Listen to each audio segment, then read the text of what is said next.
Hello students, welcome to IE Exam B. This is Sonal Saklani. So quick agri concept की हमारी एक series थी जो बीच में थोड़ा इंटरप्ट हो गई थी, ठीक है, थोड़ा डिसकंटिन्यू हो गई थी, लेकिन we are back on track and we are here with the quick agri concept series, जिसमें आज हम टॉपिक लेने वाले हैं वेजिटेटिव प्रोपगेशन में लेयरिंग। ठीक है, सो क्यों करते हैं लेयरिंग, कैसे करते हैं लेयरिंग, क्या क्या इसके अलग अलग टाइप्स होते हैं, वो हम पढ़ने वाले हैं आज। Alright, so first starting with plant propagation, क्योंकि हॉर्टिकल्चर का देखिए अब अभी आपका DSSB का हॉर्टिकल्चर का एग्ज़ाम होने वाला है, कुछ महीने बाद ही हो जाएगा ये, ठीक है, डेट्स अभी नहीं आई है पर हो जाएगा। और आपके अलग अलग जो एग्जामिनेशंस भी होते हैं ना, वहाँ पर भी इनसे रिलेटेड क्वेश्चंस आते हैं, वेजिटेटिव प्रोपगेशन से रिलेटेड। ठीक है, सो बेसिक से हम शुरू करेंगे कि क्या होता है। पहली बात तो प्लांट प्रोपगेशन। देखिए, जो भी ऑर्गेनिज्म अर्थ पे होता है, हर एक ऑर्गेनिज्म को चाहिए कि वो सर्वाइव करे और रिप्रोड्यूस करे, है ना। अब रिप्रोडक्शन के ही दो अलग अलग तरीके हैं, एक तो हो गया आपका सेक्सुअल मेथड और दूसरा हो गया एसेक्सुअल मेथड। सेक्सुअल मेथड, जब दो गैमीट्स, मेल और फीमेल गैमीट्स दोनों आके फर्टिलाइज करेंगे, फर्टिलाइजेशन के बाद क्या होगा, एक जाइगोट बनेगा और उससे फर्दर एम्ब्रियो बनेगा। ये एम्ब्रियो ही क्या करता है, सीड बनाता है, और सीड से जो भी प्रोपगेशन आगे होता है उसको हम सेक्सुअल रिप्रोडक्शन में कंसिडर करते हैं। ठीक है, तो यहाँ पर हमने सीड्स को लिया। जनरली जो प्लांट्स होते हैं, most of the plants seeds से ही रिप्रोड्यूस करते हैं। दूसरा आता है हमारा एसेक्सुअल मेथड। ठीक है, एसेक्सुअल मेथड क्या हो गया, जहाँ पर भी जो भी सेक्सुअल गेमीट्स होते हैं उनका इन्वॉल्वमेंट नहीं होता है। डायरेक्टली हम कहाँ से करेंगे, वेजिटेटिव पार्ट से। ठीक है, वेजिटेटिव पार्ट से ऑफ दी प्लांट। अब ये वेजिटेटिव पार्ट्स कौन से हो सकते हैं, आपके रूट्स हो सकती हैं, शूट्स हो सकती हैं, स्टेम हो सकती है, लीव्स हो सकते हैं, कोई भी वेजिटेटिव पार्ट्स जिससे हम नया प्लांट बना देंगे। वैसे भी प्लांट में क्या एबिलिटी होती है, टोटीपोटेंसी की एबिलिटी होती है, जिससे कोई भी एक सेल अगर हम प्लांट कर लें तो वो न्यू प्लांट जनरेट कर सकता है, की कैपेबिलिटी होती है। और इसी कैपेबिलिटी को यूटिलाइज करके एसेक्सुअल मेथड ऑफ प्रोपगेशन होता है प्लांट्स में। डिफरेंस क्या है, सेक्सुअल मेथड में वेरिएशंस आने के चांसेस हैं, क्योंकि दो पेरेंट्स जो हैं, दो अलग अलग पेरेंट्स, वो अपने अपने कैरेक्टरिस्टिक्स लेके आएंगे और उन कैरेक्टरिस्टिक्स से जब उनका मर्जर होगा या फिर उससे क्या है, न्यू वेरिएशंस बन सकते हैं, जो नया ऑफस्प्रिंग पैदा होगा। लेकिन वेजिटेटिव प्रोपगेशन में सिंगल पेरेंट है तो इसमें क्या होता है कि 2 to टाइप बनते हैं। In most of the cases 2 to type plants form होते हैं, यानी कि सारे ट्रेट्स, जो भी मदर प्लांट के सारे ट्रेट्स नए ऑफस्प्रिंग में जाएंगे। ठीक है, अब वेजिटेटिव प्रोपगेशन या फिर एसेक्सुअल मेथड में ही हमारे पास फर्दर अलग अलग तरह के मेथड्स हैं। ये एक वन ऑफ द मेथड्स है। आप मुझे नीचे कमेंट सेक्शन में बताइएगा कि ये जो फोटो आपको यहाँ पर दिखाई दे रही है, कौन सा मेथड ऑफ प्रोपगेशन यहाँ पर यूज़ किया गया है। ठीक है, देखते हैं एसेक्सुअल के मेथड्स कौन कौन से हैं। एक आपका है कटिंग। ठीक है, एक एक करके हम ना अलग अलग वीडियोस में ये डिस्कस करेंगे। ठीक है, कटिंग है, बडिंग है, लेयरिंग है, ग्राफ्टिंग है। आज हम जो डिस्कस कर रहे हैं वो है लेयरिंग। ठीक है, लेयरिंग मेथड ऑफ प्रोपगेशन क्या होता है, लेयरिंग मेथड ऑफ प्रोपगेशन ये होता है कि जो भी आपका प्लांट है, प्लांट के ही एक पार्ट को हम यूटिलाइज करेंगे फॉर मेकिंग अनदर प्लांट। लेकिन जब हम ये पूरा प्रोसेस कर रहे हैं उस टाइम पे हम उसको डिटैच नहीं करेंगे, इनिशियली डिटैच नहीं करेंगे। जब हमें इंश्योर हो जाएगा कि ओके यहाँ से हमारा नया प्लांट बन सकता है, इसमें रूट्स शूट्स डेवलप होने लग गई है, तब हम उसको निकालते हैं।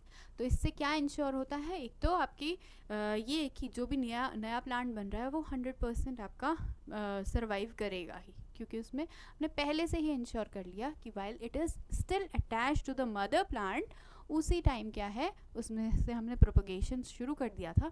इसलिए जो नया आपका कोई भी प्लांट बन रहा है उसमें 100% उसके सर्वाइवल के चांसेस हैं।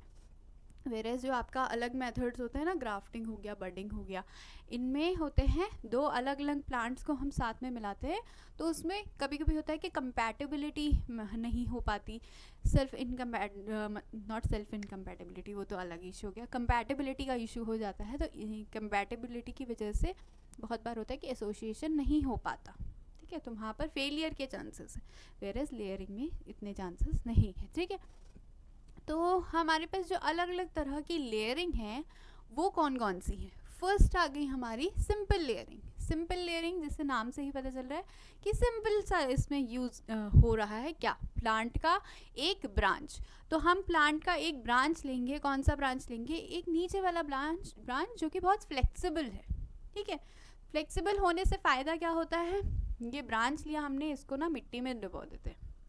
अब सिर्फ मिट्टी में अगर आप ऐसे ही डुबो दोगे उसको तो उससे कुछ नहीं होगा। यहाँ पर आपको पहले थोड़ा बहुत स्क्रैचिंग करनी पड़ेगी, थोड़ा गर्डलिंग करना पड़ेगा। उससे क्या होता है कि यहाँ से प्लांट को पता चल जाएगा कि ओके यहाँ पर मेरा वोंड हो गया है, तो इसको फिल अप करने की ज़रूरत है, वहाँ पर सेल्स नहीं आने लगेंगी। अब ये सेल्स को जब भी थोड़ा मॉइस्चर वगैरह दिखने लगता है, या फिर आप बोल सकते हो थोड़ी मिट्टी वगैरह यहाँ पर आ गई है, तो यहीं से ये ना नई रूट्स निकालनी शुरू कर देते हैं। तो यहाँ से बन गई इसकी न्यू रूट्स, ठीक है। अब जब यहाँ पर रूट्स नहीं बन गई हैं और यहाँ पर हमारा ऑलरेडी शूट है ऊपर, ठीक है, तो ये भी इंश्योर करना होता है कि जो भी आप ब्रांच ले रहे हो ना उसमें बर्ड्स होने चाहिए, उसमें कुछ शूट वाला पार्ट, कुछ लीव्स वगैरह हो सकती है, बर्ड्स तो होना ज़रूरी है ताकि ये नया यहाँ से प्लांट बन पाए, ठीक है। सो इसको यहाँ से मिल गई इसकी रूट्स, ये हो गया इसका शूट वाला पार्ट। अब प्लांट मदर प्लांट से इसे कट कर देंगे, ठीक है। सो इसको कट कर दिया, नया हमारा प्लांट बन गया। तो ये सिंपल लेयरिंग है, सिंगल इस पे सिंगल प्लांट बन रहा है एक बार में एक ब्रांच से, ठीक है। किस में हम ये यूज़ कर सकते हैं, आपने ब्लैकबेरी देखा होगा, ठीक है। ब्लैकबेरी में ये मेथड यूज़ कर सकते हैं। और आपका जो रोजेज़ होते हैं, हैंगिंग रोजेज़, सारे रोजेज़ नहीं, रोजेज़ एक तो श्रब वाला होता है ना, उसकी तो हार्ड होती है, जो उसकी स्टेम होती है वो हार्ड होती है, ठीक है। तो वहाँ पर कटिंग वाले मेथड्स जनरली यूज़ किए जाते हैं। ये होती है आपके हैंगिंग रोजेस, जिनकी जो स्टेम है वो थोड़ी आप बोल सकते हो फ्लेक्सिबल होती है, तो उनको इजीली आप कर सकते हो, ठीक है। तो यहाँ से पिक्चर मैंने इजीली लगाई है ताकि आप पिक्चर से याद रख सको, ठीक है। नेक्स्ट चलते हैं हम कंपाउंड या सर्पेंटाइन लेयरिंग। अब ये जो सिंपल लेयरिंग है उसी का थोड़ा सा मॉडिफाइड फॉर्म है। कैसे मॉडिफाइड फॉर्म है कि ये हमारी ये नहीं क्या निकली, जो भी हमारी ब्रांच है, सिंपल लेयरिंग में हमने सिर्फ एक बार उसको नीचे मिट्टी में डाला था और फिर जो ऊपर वाला शूट है उसको रहने दिया था। यहाँ पर हम सर्पेंटाइन, जैसे स्नेक होता है ना सर्पेंटाइन, वैसे ही यहाँ पर भी सर्पेंटाइन कर रहे हैं या फिर कंपाउंड लेयरिंग कर रहे हैं। इसलिए बार बार इसको सब्सिक्वेंटली मिट्टी में डाल रहे हैं और फिर ऊपर से इसका शूट निकल रहा है। तो एक बार में एक से ज़्यादा इसमें से हम प्लांट बना सकते हैं, ठीक है। क्योंकि ये तो हो गया, चलो इसको यहाँ से हम डिटैच कर देंगे, यहाँ पर रूट्स आ गई, नया प्लांट बन गया। फिर यहाँ से दोबारा से डिटैच कर देंगे क्योंकि यहाँ पर आप देख रहे हो रूट्स डेवलप हो रही है और इसके आगे भी एक नया शूट है, ठीक है। तो उसको भी हम बना सकते हैं। तो एक बार में ज़्यादा बन रहे हैं इसमें, ठीक है। अब ये किस किस में होता है, ये आपको देखने को मिलेगा ग्रेप्स में, ठीक है। नेक्स्ट चलते हैं हम कंटिन्यूस और trench layering. Trench layering, trench क्या होता है, गड्ढा होता है, ठीक है। गड्ढे में जब आप क्या कर दोगे पूरे के पूरे प्लांट को, अभी तो हम क्या कर रहे थे, सिर्फ एक नीचे वाली ब्रांच को ले रहे थे, उसको उससे हम आगे प्रोपगेशन कर रहे थे। लेकिन अब क्या कर रहे हैं, हम पूरे के पूरे प्लांट को ही हमने ट्रेंच में डाल दिया, यानी कि पूरा प्लांट ही हमने नीचे डाल दिया। और फिर क्या हो रहा है, जहाँ से भी इसकी नई ब्रांचेस निकलने वाली होंगी ना, जब ये ऐसे खड़ा था, ठीक है, इसमें से यहाँ से कुछ कुछ बर्ड्स निकल रही होंगी, यहाँ से ब्रांचेस निकलने वाली होंगी, वो सारी क्या हो गई, नीचे आ गई, ठीक है। अब आपको पता है कि पॉजिटिवली जियोट्रॉपिक होती हैं शूट्स हमेशा, और नेगेटिवली पॉजिटिवली जियोट्रॉपिक रूट्स होती हैं, नेगेटिवली जियोट्रॉपिक क्या होते हैं, शूट्स होती हैं, तो हमेशा ऊपर को जाती हैं, है ना। तो बर्ड्स क्या होंगी, जो भी बर्ड्स या नया ब्रांचेस जो निकलेंगी वो हमेशा ऊपर को निकलेंगी, ठीक है। तो ऊपर को इनकी ग्रोथ होने लग गई और यहीं से क्या है, रूट्स भी निकलने लग गई इनकी, क्योंकि रूट्स को भी तो चाहिए होगा ना खाना पानी, इतना सारे प्लांट्स जो निकल रहे हैं, इतने सारे नए शूट्स निकल रहे हैं, तो हर एक जो बर्ड से नया शूट निकल रहा है हर एक प्लांट बना देगा। आप इसको अलग अलग कर सकते हो, कट कर सकते हो, फर्दर आपके प्लांट्स बन गए, ठीक है। सो ये जो होता है, ये मेथड किस में देखा जाता है, ये आपका हो गया वॉलनट, ठीक है, वॉलनट में ये यूज़ किया जाता है, और आपकी चेरीज़ में भी ये मेथड यूज़ किया जाता है फॉर प्रोपगेशन। नेक्स्ट चलते हैं हम एयर लेयरिंग या मार्कोटेज। ये बहुत ज़्यादा आपका जो एग्ज़ाम में पूछा जाने वाला क्वेश्चन है वो है एयर लेयरिंग से, क्योंकि हमेशा एग्ज़ाम में आता है लीची, कि लीची कमर्शियली किससे प्रोपेगेट किया जाता है। सो लीची हमेशा कमर्शियली आपका एयर लेयरिंग, जिसको मार्कोटेज भी कहा जाता है, ठीक है, इसको गूटी भी कहा जाता है, इसको पॉट लेयरेज भी कहा जाता है, सबसे पहले चाइना में ये डिस्कवर किया गया था, ठीक है। अब इसमें क्या करते हैं, देखिए ऐसे ही जो आपका पूरा प्लांट है ना, इसमें से एक कोई आपकी ब्रांच निकल रही है, ब्रांच में क्या कर देंगे, यहाँ से गर्डलिंग या फिर आप बोल सकते हो स्क्रैचिंग हल्की सी कर देते हैं, ठीक है। स्क्रैचिंग करने के बाद यहाँ पर लगाया जाता है कोई भी पीट मॉस या फिर आप बोल सकते हो कॉटन भी लगा सकते हो, कुछ भी ऐसी चीज़ ना जो मॉइस्चर ज़्यादा दिनों तक होल्ड करके रखे। तो मॉस में जनरली ये क्वालिटी होती है कि वो मॉइस्चर होल्ड करके रखती है, ठीक है। स्फेग्नम मॉस भी यहाँ पर लगाते हैं, तो मॉस यहाँ पर लगा सकते हैं और फिर इसके ऊपर क्या है पॉलीथिन चढ़ा देते हैं। तो अराउंड 1-2 महीने में क्या होता है, यहाँ से नई रूट्स निकलने लगती है, ठीक है। रूट्स जब निकलने लगेंगी तो हमें पता चल गया ये हमारा ऊपर का शूट पार्ट है।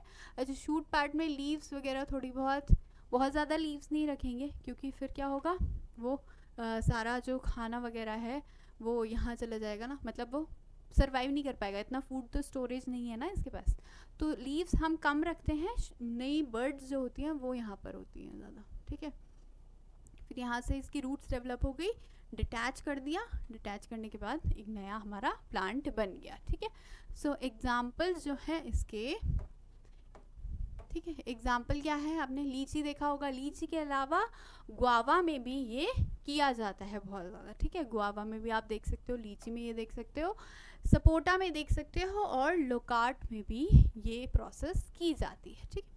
नेक्स्ट चलते हैं हम माउंड या फिर स्टूल लेयरिंग। माउंड या स्टूल लेयरिंग क्या होता है, देखिए इसमें क्या करते हैं, सबसे पहले हमारे पास जो भी प्लांट है ना, प्लांट को सपोज ये प्लांट था, एक ही इसमें स्टेम थी, ब्रांचेस थोड़ी थोड़ी निकल रही थी, तो पहले तो इसको हेड बैक कर लेते हैं। हेड बैक करने से क्या होता है, जब ये आपने देखा होगा कि एपिकल जो ग्रोथ है उसको जब हम कट कर लेते हैं तो वहाँ से निकलती हैं बहुत सारी ब्रांचेस, अलग अलग ब्रांचेस, ठीक है। सो ये आपकी अलग अलग ब्रांचेस निकल गई। अब क्या करना है, यहाँ ऊपर से ब्रांचेस निकली है ना, नीचे वाला पोर्शन तो सेम था यहाँ तक। अब हमको चाहिए कि यहाँ से इसकी रूट्स निकलने लगे, ताकि हर एक ब्रांच के पास एक एक रूट हो। तो फिर क्या करते हैं, यहाँ पर मिट्टी चढ़ा देते हैं, ठीक है, इसे माउंड कहते हैं। माउंड की तरह इस पर मिट्टी हमने ऊपर को चढ़ा दी, जिसकी वजह से, अच्छा यहाँ पर थोड़ी बहुत स्क्रैचिंग भी करनी है, हाँ, तभी नई रूट्स आती है।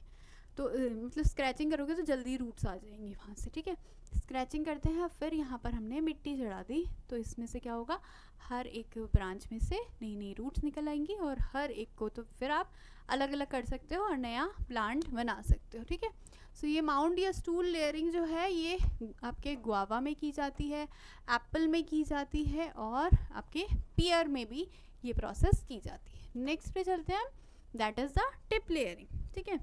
लास्ट है ये टिप लेयरिंग, क्या होती है आपकी सिंपल लेयरिंग की तरह ही है, लेकिन डिफरेंस क्या है इसमें कि यहाँ पर टिप को ही हम मिट्टी में डुबो रहे हैं। सिंपल लेयरिंग में क्या था, एक पोर्शन, बीच का पोर्शन जो है उसको हम मिट्टी में डाल रहे थे, और आगे का शूट जो है वो ऊपर को ग्रो कर रहा था। लेकिन यहाँ पर हम क्या करते हैं, जैसे आप देख रहे हो कि ये जो टिप वाला पोर्शन है ना, इसी को हमने नीचे मिट्टी में डुबो दिया, तो वो बाद में क्या होता है, मिट्टी में ये डाल तो दिया, यहाँ से रूट्स निकलने लगे, ये अपने आप ही ऊपर को ग्रो करने लगेगा, बाद में इसमें शूट्स जो है वो अपने आप ही निकलने लगेंगे। तो ये आपका टिप लेयरिंग है, और टिप लेयरिंग का जो एग्जांपल है दैट इज़ द रेस्पबेरीज में ये किया जाता है ये प्रोसेस, ठीक है।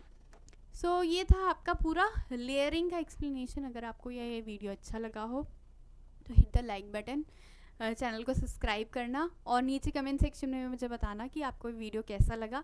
अगर आप चाहते हो कि और भी हम ऐसे ही कॉन्सेप्ट्स लेके आते रहें, नीचे आप कमेंट सेक्शन में लिख सकते हो कि किस किस टॉपिक पे आपको कॉन्सेप्चुअल वीडियोस चाहिए। Thank you for share, thank you.